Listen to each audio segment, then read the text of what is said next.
This is a tutorial on using the Teaching Pyramid Infant Toddler Observation Tool Excel spreadsheet. This is version 3.1, dated October 1st, 2022.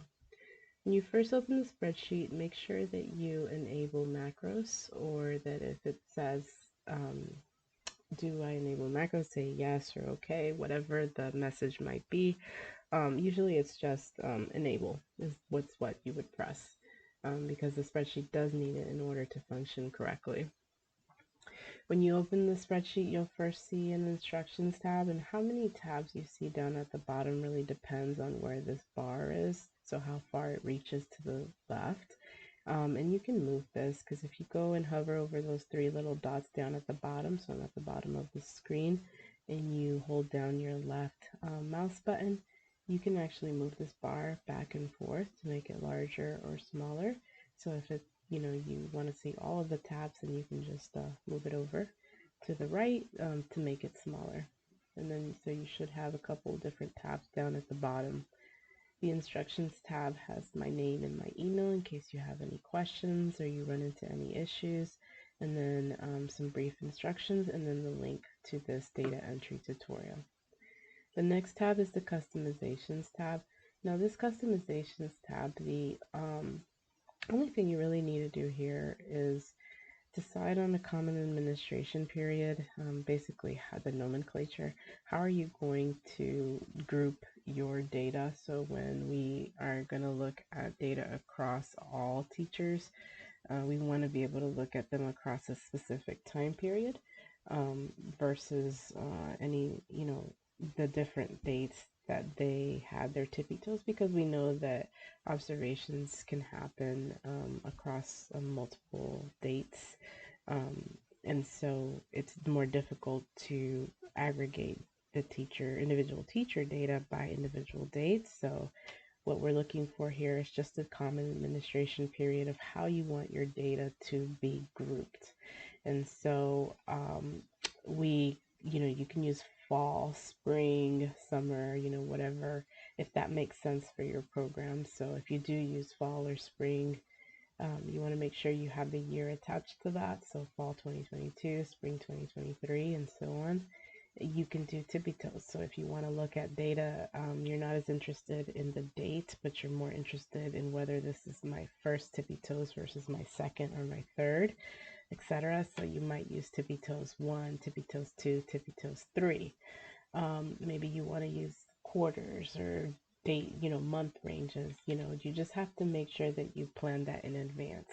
So what do I want that to be? There's room for up to 10 different administration periods, but then if you need more, then we can certainly create more, because the spreadsheet is meant to go over time, to be used over multiple years. So if you do need more than 10 slots here, then you can email me and I can add more slots for you.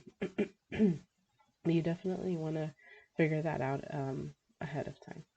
So once you figured that out, you would just type that in here. And then the next thing is the optional fields. So this is just letting you know that there are 3 optional fields that you can use. One of them is labeled cohort, and so that's really if you're grouping teachers who are receiving coaching during a certain time interval. So maybe they enter coaching at different times, and so you want to put them in cohorts, so you can use this. And then you can say, cohort 1, cohort 2, or, C1, C2, however you want to do that.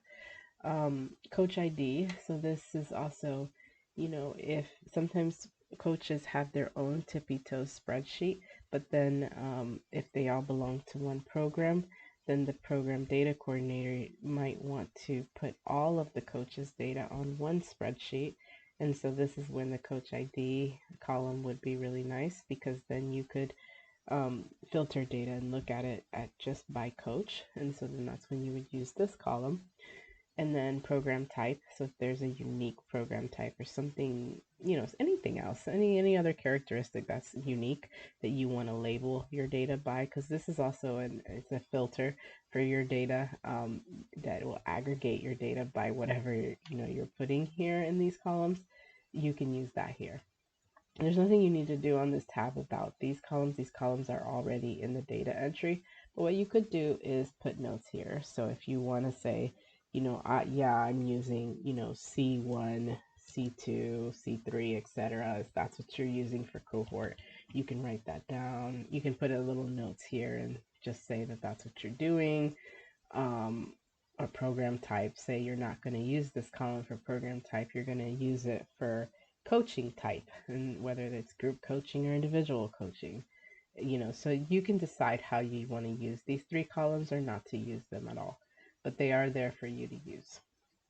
Then the next tab is the TPITOS data entry, and so this is where you actually enter your data. So here you have that first custom column, program type. And so you see here, I didn't want to use it, so I just left it blank, but you could type in anything that you want there.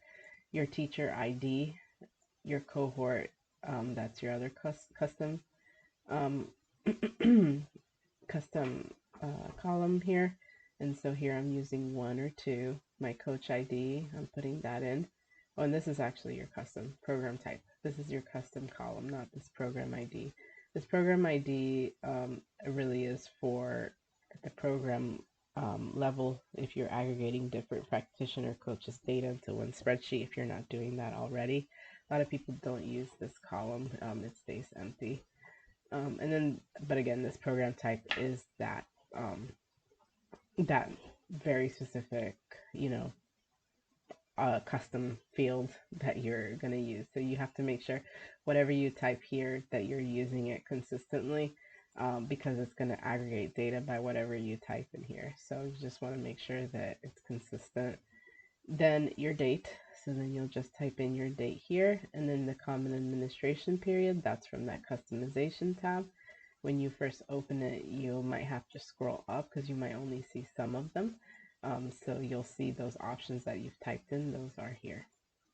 Then you're going to go across and you're just going to select yes or no. You can do the drop down or you can just type it in. So just as long as you type in, the Y or the N, then that's all that you need to do there. And then you're going to go all the way across for each indicator.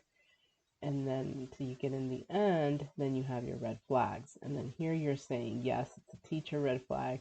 Yes, it's the classroom red flag, or no, it's not a red. It wasn't a red flag. So here you're actually indicating the type of red flag here for each one of these. And that is your data entry. The individual summary, that's the next tab, and this is where you'll see your data. So when you first enter your data, this is going to be completely blank. So you're going to want to make sure that you refresh your data. If you just entered data, you want to make sure you refresh it as well, because you'll want to refresh it each and every time that you enter new data, or else that new data is not going to show up here. You have your different teacher IDs here. So I have teacher 1, and it shows me there's data for fall and then the spring. It shows me the percent, so that's the percent of indicators observed for that key practice, and then the average across all key practices down at the bottom. As I scroll down, then I have my chart that shows me, that just graphs that for me. If I wanted to, I can also go just click on my chart and then go up to design, and then add chart element. Maybe I want to add some data labels on the outside end, so you can do that. You can also change the chart type if you want something that's a little bit different. As you scroll down, you'll have red flags.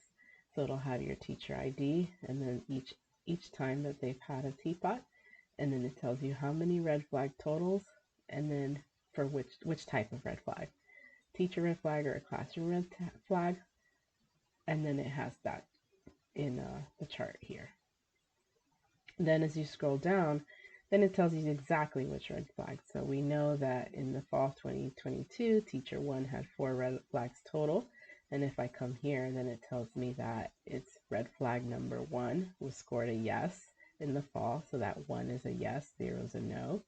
Red flag number 2 was also scored a yes. Red flag number 4 was scored a yes. And red flag number 5 was scored a yes. So that's what those ones are. It means yes, that red flag was observed. And 0, it was not observed. So that's the individual summary. And this is really meant to look at one teacher at a time. versus, all teachers. So it will do all teachers, but it's a little harder to use. So it's, it's better if you just, it's only meant, again, to look at an individual teacher at a time. Then the program summary tab is that next summary, and here's where it's actually aggregating your data by that administration period. So if I want to look at fall 2022, it'll show me those data. I can click on cohort if I only want to look at specific cohort data. One thing you want to do if you don't see here, like I know there was a spring admin period, but I don't see it. And that's because it's unchecked here. So you want to make sure you look there. So here's my fall and my spring. And so I can look at cohort 1 or cohort 2.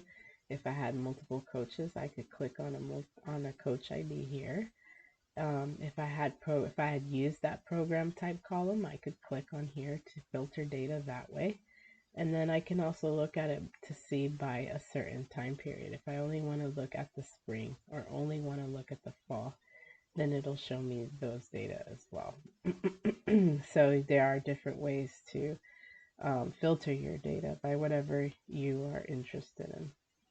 And then it's also going to show you the red flags, how many red flags total, and the type. It's going to put it in a chart, and then it's going to tell you which red flag. So for red flag 1, 2, 3, 4, 5 through 11, 0 means that was not observed, and 1 means that it is. So if I were to go back and put fall, where I know I had some red flags, then I can come here and it'll show me again which of those red flags.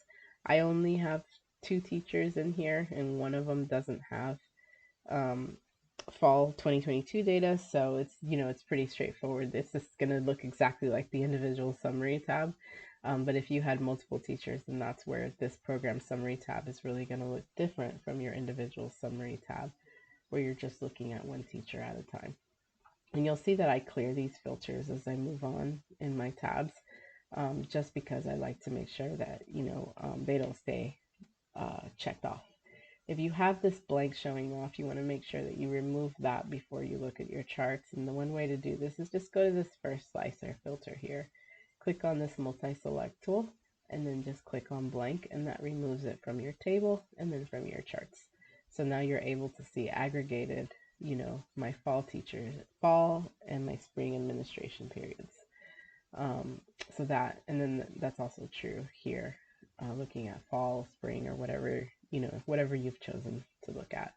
So that's aggregated across your teachers.